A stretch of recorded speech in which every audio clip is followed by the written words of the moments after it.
Bonsoir, bonsoir. Est-ce que tu peux saluer les voisins de gauche et les voisins de droite? Tu n'as pas vu au début du culte. Tu peux lui dire bienvenue dans la présence de Dieu. Bonne année, parce que nous sommes encore au mois de janvier. On se souhaite encore de meilleurs vœux. C'est tout à fait normal, n'est-ce pas? Hein? On est à la maison de l'Éternel. C'est ton frère, c'est ta soeur. Pourquoi trop de charisme comme si ton frère n'existait pas? Amen. Ce soir, je voulais qu'on partage une pensée qui m'est montée à cœur depuis un long moment, dont l'occasion m'est donnée ce soir que nous puissions parler de ça. Je suis dans les livres de Jérémie.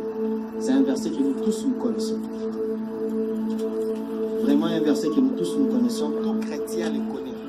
Tout chrétien connaît vraiment ces versets-là parce que c'est un verset que même le païen a eu à faire de chansons par rapport à ces versets-là.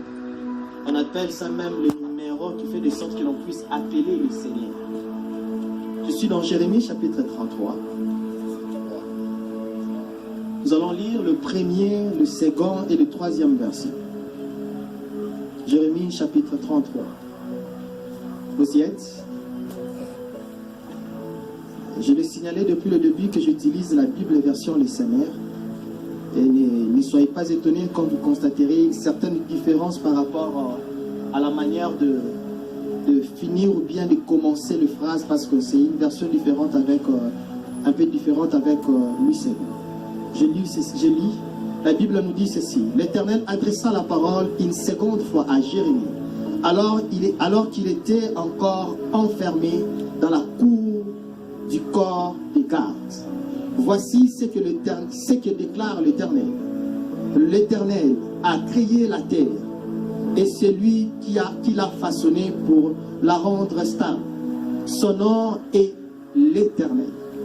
Invoque-moi et je te répondrai. Je te révélerai de grandes choses et de choses secrètes que tu ne connais pas. Je répète le verset 3. La Bible nous dit: invoque-moi et je te répondrai. C'est ça même notre thème du jour. Invoque-moi et je te répondrai. Je te révélerai. Je te révélerai de grandes choses et de choses secrètes que tu ne connais pas. C'est ça notre verset du jour. Tu as longtemps lu ce verset dans la Bible, tu l'as longtemps médité, tu as longtemps eu à faire des moments de prière, disant: la Bible me dit, invoque-moi, je te répondrai. Je te montrerai des choses secrètes, des choses que tu ne connais pas. L'occasion t'est donnée ce soir, afin qu'ensemble que nous puissions partager sur ces versets. Invoque-moi, je te répondrai. Je te montrerai des choses cachées, des choses secrètes que tu ne connais pas. Telle est la parole que nous dit le livre de Jérémie, le chapitre 33 au verset 3. Si vous avez bien fait la lecture avec moi, commençons du premier verset. La Bible nous dit ceci: Jérémie était enfermé. Jérémie était dans un moment de détresse. Il était dans un moment où ses mouvements étaient limités. Jérémie n'était pas libre de faire ses mouvements. La Bible nous dit que Jérémie s'est retrouvé au niveau de la cour du roi. C'est là où Jérémie était enfermé. Donc Jérémie était entre guillemets un prisonnier. Amen. Jérémie était un prisonnier. Mais lorsque nous descendons au verset 2, nous voyons Jésus, le Seigneur lui-même, s'est présenté qu'il est l'Éternel. Jérémie emprisonné, au verset 2, le Seigneur vient se présenter que je suis l'Éternel. Parole qu'il adresse au prophète Jérémie: je suis l'Éternel. Mais lorsque nous descendons au verset 3, qui est même la base ou bien notre thème de ce soir, il dit: invoque-moi. C'est un ordre lui-même que le Seigneur donne à son serviteur pendant les moments de détresse qu'il était en train de vivre. Il a dit: invoque-moi. Je l'ai dit au début, plus d'une personne dit que c'est même le numéro que l'on compose, le numéro à laquelle nous avons vu beaucoup de pasteurs faire des théâtres dans les églises, composant le numéro de Jérémie 33 dans le téléphone et appelant Dieu, parlant avec Dieu. Nous avons tout vu. Invoque-moi, je te réponds. J'espère que tu as déjà aussi affaire à invoquer le Seigneur. Mais peut-être tu te poses des questions. Est-ce que le Seigneur que j'ai tout invoqué me répond? J'ai essayé de faire certaines recherches et j'ai trouvé quelque chose qui peut nous aider ce soir à comprendre ce terme, invoque-moi, je te répondrai. Quand vous regardez ceux qui ont fait le science, en mathématiques, on nous a appris la réflexivité. C'est-à-dire, c'est une réaction où on a une flèche d'aller et une flèche de retour. Invoque-moi, c'est-à-dire, c'est une parole qu'on adresse à quelqu'un dont on a besoin de voir sa réaction retour. Invoque-moi, je te répondrai. Invoque-moi. Invoque-moi, je te répondrai. C'est quoi d'abord le mot invoquer? Le mot invoquer vient du grec qui veut dire invocare. Invocare, qui veut dire appeler son secours. Appeler son secours. Lorsqu'on invoque le Seigneur, on demande Dieu de venir à notre secours. On demande à Dieu d'intervenir à une situation donnée que nous sommes en train de vivre. Invoque-moi. Invoque-moi. Jérémie se retrouvant dans cette situation de captivité a invoqué le Seigneur. Conséquence, le Seigneur l'a délivré. Invoque-moi, je te répondrai. Mais lorsque nous lisons plusieurs versions dans la Bible, comme la version Louis II nous dit ceci: invoque-moi et je te répondrai, je t'annoncerai de grandes choses. Et des grandes choses et cachées que tu ne connais pas. La version Yehoshua me dit ceci: appelle-moi. Appelle-moi. Donc invoquer veut dire aussi autrement appeler. Appeler secours. Tu te trouves dans un moment compliqué, tu appelles au secours. Lorsque quelqu'un de fois se retrouve dans une piscine ne sachant pas nager, il crie au secours, c'est-à-dire il invoque, il appelle les gens à venir à son aide. C'est ça même le mot invoquer. Vous allez entendre, c'est un mot que souvent les chrétiens ont peur d'utiliser, croyant que c'est un mot qui est réservé à une catégorie de personnes. Lorsque les sorciers font leur truc, on dit ils sont en train d'invoquer. Et nous les chrétiens, on a peur d'utiliser ça, croyant que c'est un mot qui est propre à eux. C'est un nom qui est propre à nous, que le eux nous ont simplement volé. Amen. Amen. Invoque-moi, je te répondrai. Lorsque nous descendons à la version Martin, Martin nous dit: crie vers moi, crie vers moi, crie vers moi et je te répondrai. Crie vers moi. Lui second me dit: invoque-moi. Lui second me dit: invoque-moi. La version Yehoshua me dit: appelle-moi. Amen. La version Martin me dit: crie vers moi. Nous constatons que tous font le même mouvement, mais avec des appellations, des connotations différentes. Nous faisons tous la même chose, mais nous appelons ça différemment. Invoque-moi, appelle-moi. En droit, ceux qui ont fait le droit comprendront ça. En droit, on dit ceci: invoquer veut dire un élément recevable en sa faveur. Tu es dans un procès où tu as perdu espoir, où tu regardes la manière dont le procès évolue, qu'à la fin tu vas perdre. Tu fais appel à quelqu'un qui simplement par sa parole, tout peut changer. Tel est le cas même de notre vie. Lorsqu'on regarde certaines situations de la vie, tu regardes comme ça, tu dis non, non, cela ne marchera pas. C'est alors que quelqu'un peut se lever un matin, s'agenouiller et voir les choses changer en sa faveur. C'est ça même l'importance du mot invoquer. Lorsqu'on invoque, on utilise ce qu'on appelle l'expression voca, qui veut dire la voix. La voix. On n'invoque pas en étant silencieux ou silencieuse. Quand on invoque, comme la Bible nous dit avec la version Martin, crier. Crier veut dire invoquer, implorer la faveur de l'Éternel. Lorsque tu invoques, tu appelles au secours. Tu te sens limité, tu vois que les choses commencent à compliquer et que tu n'as plus le contrôle des choses. La seule chose que tu fais, c'est invoquer le Seigneur. J'ai lu la Bible et j'ai vu que partout où les gens ont invoqué le Seigneur s'est révélé et s'est manifesté et leurs situations ont changé. Et leurs situations ont changé. Invoque-moi et je te répondrai. Invoque-moi, je te répondrai. Ma Bible me dit ceci: il est le Dieu qui écoute toutes les prières qu'on lui adresse. Parce que nous sommes là pour faire les prières. Lui, il est là pour écouter et venir nous exaucer. Invoque-moi, je te répondrai. La pensée que je vais nous amener ce soir, c'est révolter quelqu'un à changer sa manière de chercher le Seigneur. Comment tu invoques l'Éternel? Comment tu fais les choses quand tu es dans ton lieu secret? Comment tu arrives à faire les choses? Quand tu es là, comment tu pries? Comment tu pries? Invoquer le Seigneur.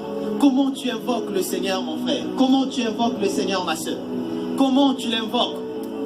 Tu l'invoques juste par formalité parce qu'il faut entrer dans la chambre et demander et s'agenouiller, commencer à dire « Seigneur, je t'invoque ». Non, non. Pour invoquer le Seigneur, il y a des préalables, il y a des choses à suivre. D'ailleurs, on n'invoque pas un Dieu qu'on ne connaît pas. Avant d'invoquer Dieu pour qu'il descende dans ta situation, tu dois connaître le Dieu que tu es en train d'invoquer. On n'invoque pas un Dieu inconnu. On n'invoque pas une chose inconnue. Même lorsque les sorciers invoquent, ils savent que je suis en train d'invoquer tel esprit pour qu'il vienne à mon aide. Et nous aussi les chrétiens, nous devons savoir que nous invoquons le Dieu qui est au-dessus de tous les autres dieux. Que lorsqu'il va descendre, les choses ne resteront pas les mêmes. Invoquez le Seigneur. Est-ce que le Dieu que tu cherches toujours, tu le connais? Il aime bien se présenter que je suis le Dieu d'Abraham. Je suis le Dieu d'Isaac. Je suis le Dieu de Jacob. Il s'est présenté comme ça devant Moïse. Que je suis le Dieu. Il s'est présenté lui-même. Il aime bien se présenter. Et il a dit à Moïse, comme j'étais pour eux, le Dieu tout-puissant. Mais je veux me manifester dans ta vie comme étant le Dieu éternel. Mais est-ce que tu connais ce Dieu-là que tu invoques chaque jour? Lorsqu'une petite souris traverse ta chambre et directement tu te lèves au nom, une souris ne peut pas te faire trembler. Lorsque tu vois un petit cancrelat marcher dans ta chambre, tu commences directement, non, non.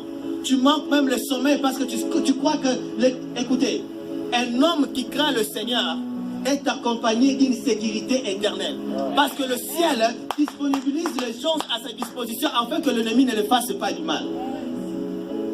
Est-ce que vous connaissez le Dieu que vous invoquez? Est-ce que vous connaissez le Dieu que vous cherchez, que vous allez chercher à la montagne? Je ne décourage pas quelqu'un d'aller chercher Dieu à la montagne. Mais il faut aller à la montagne avec des décisions, avec des objectifs, que le Dieu que je pars chercher, c'est le Dieu qui transforme la vie des gens. Quand tu ne connais pas la chose que tu invoques, l'esprit que tu invoques, tu feras des dégâts parce que tu ne sais pas, tu es en train d'invoquer qui pour qu'il vienne faire quoi. Il a dit, invoque-moi. Jérémie était dans une situation compliquée. Dans une situation, il était enfermé. C'est peut-être ton cas aujourd'hui. Tu trouves que tout ce que tu fais dans ta vie ne marche pas. Dieu m'a dit de te dire, invoque-moi. Invoque-lui, il va te répondre. La Bible me dit que son oreille est attentive à quoi? À nos prières. Invoque-moi, je vais te répondre. Le plus grand problème avec nous les chrétiens, lorsque nous sommes face à une situation compliquée, au lieu d'invoquer le Seigneur, on se met à pleurer et à se lamenter. En disant, ce Dieu-là n'écoute que les autres, moi, ce Dieu-là ne m'écoute pas. On nous a appris dans les différentes églises que nous devons toujours être dans la défensive. Écoutez, Dieu n'est pas, Dieu c'est un Dieu qui sait jouer les deux rôles. Un rôle défensif et un rôle offensif. Lorsque tu regardes dans ta vie que les domaines défensifs ne marchent pas, écoute, utilise le domaine offensif en disant que mon Dieu s'appelle l'effaçeur de route. Moi, je veux marcher. N'est-ce pas qu'il a dit, quand tu traverses la vallée de l'ombre de la mort, il est avec toi. Mais pourquoi tu as peur de la mort lorsque tu as une petite malaria qui te dérange? Tu commences à dire, non, non, tu ne mourras pas. Mais tu dois connaître que ce Dieu-là, il s'appelle Jéhovah Rapha. En cas de maladie, tu dois l'invoquer ainsi. En cas de combat, tu dois savoir qu'il s'appelle Jéhovah Sabaoth. Que lorsqu'il descend dans le combat, aucun ennemi ne peut faire face à lui. Vous devez connaître cela. Qu'il est le Dieu qu'on appelle le Dieu tout-puissant. J'ai lu dans ma Bible, je n'ai jamais vu ce Dieu-là perdre même un combat. Je ne sais pas, peut-être viens m'informer si mon Jésus a perdu un combat, viens m'informer. Mais moi je lis dans la Bible, je n'ai jamais vu ça. Et comment il commencera à être un Dieu qui enregistre plus de défaites dans ta vie. Change ta manière d'invoquer le Seigneur et tu vas expérimenter un Dieu différent dans ta vie. Invoquer Dieu, c'est appeler secours. Quand tu es là, tu regardes, tu dis, Seigneur, je suis arrivé au bout. Je suis arrivé au bout. Même acheter la lotion, c'est devenu compliqué. Même manger un pain, c'est devenu compliqué. C'est le moment où tu t'agenouilles dans ta chambre. Tu dis, Seigneur, descends. Je lis dans ma Bible, lorsque Paul enfermé dans la prison, a commencé à invoquer Dieu. Conséquence, la fondation de la prison a commencé à trembler. Écoutez, Dieu quand il descend, il n'aime pas rester invisible. Il aime que les hommes sachent qu'il est là. Il aime que les hommes sachent qu'il est là. Parce que des fois, il aime être un Dieu bavard. Il aime être un Dieu bavard. Que le monde sache au travers de toi qu'il y a un Dieu qui, lorsqu'on l'invoque, le monde des ténèbres tremble. J'aime le dire souvent, que les petits sorciers qui nous dérangent, c'est parce qu'ils ont compris en nous qu'on a la peur. Et que lorsqu'ils se présentent avec, sous forme d'une petite souris, tu vas trembler. Mais le jour que tu prends conscience que je peux chasser ces petits esprits-là, c'est le jour où tu deviens véritablement un danger pour le monde de ténèbres. Où à chaque fois que tu te réveilles, il se pose des questions, mais comment nous allons vivre aujourd'hui? Il faut apprendre à établir même des limites au diable dans ta vie. De lui dire, cette ligne, tu ne la franchiras pas. Écoutez, Dieu, si tu veux expérimenter Dieu, cherche à les connaître et cherche à l'invoquer différemment, à faire appel à lui différemment. C'est alors que tu ne feras plus de longues prières. C'est alors que tu feras une petite prière dont tu verras le résultat de cette prière-là, t'étonner toi-même. Exactement. C'est alors que même quand tu as la bouche fermée, dans ton cœur tu dis, Seigneur, dans cette situation, je vais te voir. Tu vois réellement Dieu opérer. J'ai expérimenté Dieu dans plusieurs manières dans ma vie. Il m'arrive souvent de me tenir pendant qu'une personne, même mon chef, est en train de crier sur moi. Dans mon cœur, je dis, Seigneur, je prends contrôle de l'esprit de mon chef. Et tu le vois directement, dit, j'étais en train de dire quoi? Oui, je ne sais pas ce que tu étais en train de dire. Parce que mon Dieu vient de te corriger maintenant. Yes. Un homme qui marche avec Dieu devient le siège de la présence de Dieu. Et il a le contrôle de tous les esprits qui n'est pas esprit de l'éternel. Dieu, c'est comme ça. Tu veux vivre Dieu différemment, apprends à les connaître, mon frère. Apprends à les connaître, ma soeur. Apprends à les connaître. Apprends à les connaître.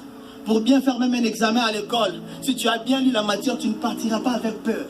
Tu ne chercheras pas à mettre des copies à gauche et à droite, parce que tu sais que je maîtrise la matière. Et lorsqu'on maîtrise Dieu, on sait utiliser les mots qu'il faut face à telle situation qui se présente devant nous. Tu sais qu'ici, si telle situation se présente devant de moi, je vais appuyer sur X, je vais m'appuyer sur Y. Quand il s'agit du manque d'argent, tu dois l'invoquer comme étant le Dieu qui donne l'argent. N'est-ce pas qu'il a dit que l'or et l'argent lui appartiennent? Amen. Mais pourquoi tu es bouleversé face à ces choses-là qui te compliquent? Ce soir, nous allons invoquer le Dieu tous. Tout cela qui invoquera mon Dieu ce soir, le Dieu de ce ministère, le Dieu de Papa Paul, verra ce Dieu-là agir dans sa vie. Moi, je l'ai toujours dit, peu importe l'homme le plus fort, les sorciers de ma famille se lèvent maintenant. Je l'ai même dit et publié même sur les réseaux sociaux, le jour que le diable sentira qu'il ne sera plus resté là où il reste là. Il acceptera de venir faire un tour dans le monde pour me combattre face à face. Je ne tomberai pas. Parce que c'est lui qui est au-dessus de lui, qui l'a livré publiquement devant tout le monde, en spectacle. Écoutez, la conscience, avoir la conscience que le Dieu que tu pries n'est pas un Dieu déchet. Ce n'est pas un grand-père qu'on se lève le matin, qu'on commence à se rappeler de lui. Non, non. C'est un Dieu qui s'appelle Jésus. J'aime en grec, on l'appelle la dikiomi. C'est-à-dire le même hier, aujourd'hui et éternellement.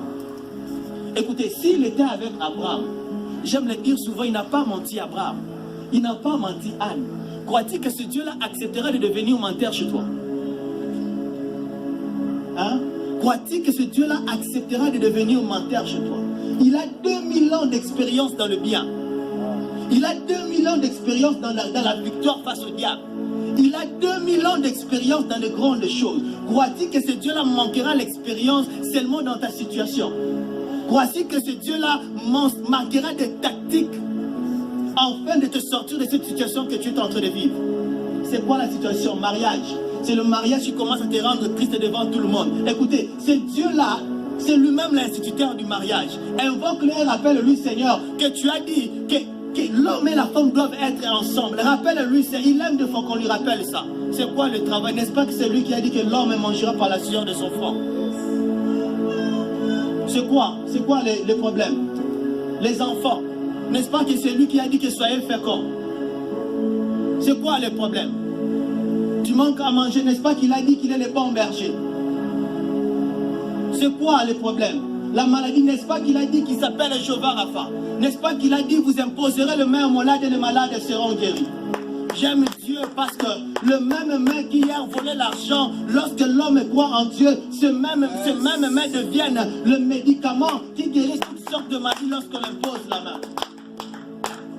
J'aime ça lorsqu'on était souvent enfant, quand maman n'est pas là, on évoluait comme des petits sorciers, tu entres, tu voles une viande et tu fuis.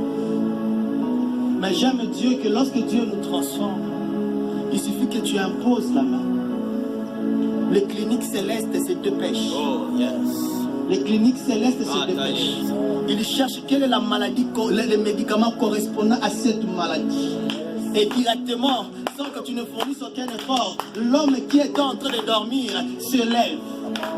Et il commence à te dire, c'était quoi? Je ne sais pas, va demander au Seigneur, le médecin par excellence. Là où tu t'arrêtes, c'est alors que Dieu commence son travail. J'étais en train de me poser une question, comment on guérissait le malade? Comment un homme peut prier pour quelqu'un et voir la personne être guérie? Mais depuis un certain moment, Dieu me rassasie de sa bonté. C'est-à-dire, à chaque fois que je me rencontre avec cette situation, je me dis, voilà la véritable opportunité où je dois démontrer mon Dieu. Voilà la véritable opportunité où je dois démontrer Dieu. J'ai une fois vu un enfant d'une année brûler à presque 3 degrés. Mais à cause de la prière, j'ai vu la peau s'accélérer. Comment la peau est en train de se produire par rapport à une prière. Je n'ai jamais compris la méthodologie, ne me pose pas la question. Mais moi, j'ai vu par rapport à la prière, les choses changer. Je vis un homme fracturé au niveau de la hanche, juste à cause de la prière, marcher sans béquille. Je ne connais pas qu'est-ce qui s'est passé, mais je sais que mon Dieu a agi. J'ai vu une fille condamnée depuis son enfance de convulsions. Mais à cause de la prière, aujourd'hui cette fille peut rire. Aujourd'hui cette fille peut avoir espoir de dire que je me marierai demain. La prière faite avec la connaissance véritable du Dieu vivant transforme les situations. C'est alors qu'on expérimente le Dieu différent. C'est alors que l'on voit ce Dieu-là. Je me suis toujours posé cette question. Et c'est cette question qui me bouleverse toujours. Mais dont le Seigneur m'a aussi donné la réponse. Comment cet aveugle qui n'avait jamais vu depuis son enfance? Jésus vient, il crache sur terre. Il met la saleté, il dit, va te laver à la piscine. Lui qui n'a jamais vu depuis son enfance. Personne ne l'a accompagné. Mais comment il avait retrouvé la piscine? Exactement. Comment il avait retrouvé la piscine? Il n'a jamais vu. Tu étais aveugle depuis ton enfance. On te dit, va Papa Paul est au niveau de Mwangish. Mais tu pars et réellement tu rencontres Papa Paul. Écoutez, la parole de Dieu, c'est la boussole qui nous conduit là où nous-mêmes nous ne connaissons pas où on se trouve. C'est alors que tu peux commencer à faire des choses. Les hommes disent que c'est un fou. Réellement, tu dois être un fou. Parce que la manière dont le ciel opère est différente de la manière dont les hommes opèrent. Je suis venu dire à quelqu'un ceci. Dans cette situation où tu vois flou, Dieu est là pour te conduire. Je me suis toujours posé cette question. Pourquoi Moïse marchait avec le bâton? Amen. Pourquoi Moïse marchait avec le bâton? Il était si vieux, n'est-ce pas? Il marchait avec le bâton. Je crois que je n'ai pas été avec Moïse, je ne l'ai jamais vu, je ne l'ai jamais parlé. Je crois qu'à chaque fois que Moïse partait à la montagne, il s'appuyait sur ce bâton-là pour avoir de l'équilibre, pour arriver au sommet de la montagne. Vous êtes d'accord avec moi? Yes. Amen. Mais lorsque vous regardez ce même bâton, c'est le même bâton qu'on a jeté devant Pharaon, qui s'est transformé en serpent. Et les magiciens de Pharaon ont fait quoi? Ont jeté aussi le bâton. Conséquence, qu'est-ce qui s'est produit? Ah, les bâtons de Moïse, les serpents de Moïse a avalé le serpent de Pharaon. J'évolue encore plus loin. C'est le même bâton que Moïse a frappé sur la pierre. Et ça s'est transformé. La pierre a fait sortir quoi? De l'eau. Suivez-moi très bien. C'est le même bâton que Moïse a eu à frapper sur la mer Rouge, et la mer Rouge s'est fondue. Et ce bâton-là, la question que je nous pose ce soir, c'est quoi ce bâton? Lorsque vous lisez Psaume 84, le verset 6, la Bible me dit ceci: tous ceux-là qui s'appuient à l'Éternel, qu'est-ce que l'Éternel fait? Tous les chemins tout tracés. Ah, lorsque Moïse s'appuyait à ce bâton-là, Dieu est l'image de ce bâton-là. Dieu est l'image de ce bâton-là. Sur quoi tu t'appuies face à ta situation? Sur quoi tu t'appuies face aux choses qui te compliquent? Quand Moïse était fatigué, en escaladant la montagne, Moïse s'appuyait à ce bâton-là. Lorsque la force physique terminait, il s'appuyait sur ce bâton-là et ce bâton-là devenait sa force. Lorsqu'il était en face de sortir, de trouver une solution pour les enfants d'Israël, c'est alors qu'il pouvait invoquer le Dieu qu'il avait entre ses mains. Quel est le Dieu que tu invoques face à ta situation? Quel est le Dieu que tu invoques face à ces problèmes-là qui te dérangent? Quel est le Dieu que tu invoques? Ce même bâton-là, pendant qu'il y avait des tâtonnements, que l'on sache, pour que l'on sache comment, qui est le vrai Dieu, on a mis ça. C'était une erreur grave. Une erreur grave. Qu'on a mis ça dans le tabernacle, en fait que l'on sache ce qui va fleurir, le bâton qui va fleurir va déterminer qu'ils ont un vrai Dieu. C'est comme ton père, c'est un arbitre. Le match arrive à la 90e minute. Tu arrives avec les ballons au niveau du carré, mais on ne t'a pas touché. Papa, parce qu'il veut que mon fils puisse gagner, qu'est-ce que papa fait? Il siffle le penalty. C'est-à-dire, il y a un Dieu qui est en train de te faciliter la tâche. Amen. Et quand on a mis les bâtons, malheureusement, quand on s'est réveillé le matin, c'était ce seul bâton-là qui avait fleuri. C'était ce seul bâton-là qui avait fleuri. Et tout le monde a su qu'ils ont un grand Dieu. Mais j'aime, depuis tout ce temps que Moïse marchait avec ce bâton-là, on ne savait pas que ce bâton-là était une verge. Suivez-moi très bien. Depuis tout ce temps qu'il marchait avec ça, on ne savait pas que c'était une verge.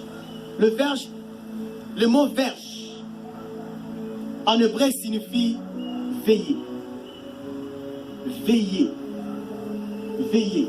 C'est-à-dire, pendant que Moïse dormait et qu'il avait à ses côtés ce bâton-là était en train de veiller sur la vie de Moïse. C'est pourquoi aucune chose ne pouvait arriver à Moïse, parce qu'il avait en lui, devant lui, cet homme-là qui ne dort ni ne sommeille. Sur quoi tu t'appuies face à ta situation? Tu es élève, tu as des problèmes à l'école. Quand il y a des examens, c'est alors que tu pars à rencontrer des professeurs, prêts même à vendre ton corps pour réussir à un cours comme le maths. J'ai un ami qui m'a toujours dit et qui m'a toujours fait rire. Quand je vois un fou au niveau de Malou, il me rappelle, il était allé toucher le fétiche pour qu'il devienne fort en maths. Je lui dis, il est vraiment un fou idiot. J'ajoute dans sa folie le nom d'idiot. Écoutez, dans les choses que nous vivons, nous devons expérimenter, chercher à expérimenter Dieu différent. Nous sommes dans une génération où les gens doutent de tout. Mais nous sommes aussi dans une génération où le Seigneur nous a promis des miracles qui n'ont jamais existé. Si vous appelez Pierre aujourd'hui, tu lui dis, comment est-ce qu'on a fait pour que il te dira, je ne sais pas. Mais aujourd'hui, moi je crois à ce Dieu-là, qui même une personne qui n'a pas de main, tu peux invoquer Dieu et le main puisse sortir. Je crois à cela. Je crois à ce Dieu-là. Je n'ai pas besoin des explications de quelqu'un. Tu es médecin, va-t'en. Moi, je vais invoquer le nom de Dieu. Même devant quelqu'un qui a le sida, je sais que ce Dieu-là peut guérir quelqu'un de ce sida-là. Je ne sais quel est le nom de ton problème ce soir. Je ne sais quel est le nom de ton problème ce soir. Je ne sais quel est le nom de ta situation ce soir. Mais je suis venu t'informer qu'il y a un Dieu qui est au-dessus de tout. Je suis venu t'informer qu'il y a un Dieu qui est au-dessus de tout. Laisse les hommes parler, les hommes parleront toujours. Laisse les hommes dire, les hommes parleront toujours. Mais il y a un Dieu qui vient corriger les dires des hommes lorsqu'il se manifeste dans notre vie. J'aime ça. Pendant que tout le monde s'est précipité, s'arrangeait et corrompait, Esther était là calme. avec un Dieu qui sait nous qualifier là où la science ne peut nous qualifier. Avec... J'aime ça, j'aime ça, j'aime ça. Écoutez, j'aime le dire souvent ici. Le Fils des sauvés. Dieu va vous surprendre de manière exagérée. Ça sera seulement ce jour-là. J'aime le dire et je le répète encore ici. Ça sera seulement ce jour-là où tu oublieras de mettre le maquillage. Où on va t'appeler rapidement pour que tu ailles faire quelque chose en ville. Où tu sortiras simplement. Quand tu arrives en route, tu constates que j'ai oublié de mettre le maquillage. Que tu vois, ce véhicule-là s'arrête au devant de toi. Toi qu'on avait l'habitude de t'appeler chez le petit garçon du coin, mais tu vois un TX, un V8 se tenir au devant de toi. Bonjour maman. Et aussi avec fier, tu diras, c'est moi ou bien c'est pas moi. Tu as entendu qu'on t'a appelé, mais tu dis, c'est moi ou bien c'est pas moi. Tu continueras d'évoluer, mais le monsieur, pendant que toi tu marches à pied, ton Dieu a attiré l'attention d'un homme qui marche en véhicule. Qui te dit, maman, à part toi, il n'y a que toi. Tu es la pièce de rechange qui marche, qui manquait dans mon véhicule, afin que mon véhicule puisse marcher. Amen. Amen. C'est ce jour-là, je ne sais pas. Quelle est la chanson que tu vas chanter? C'est ce jour-là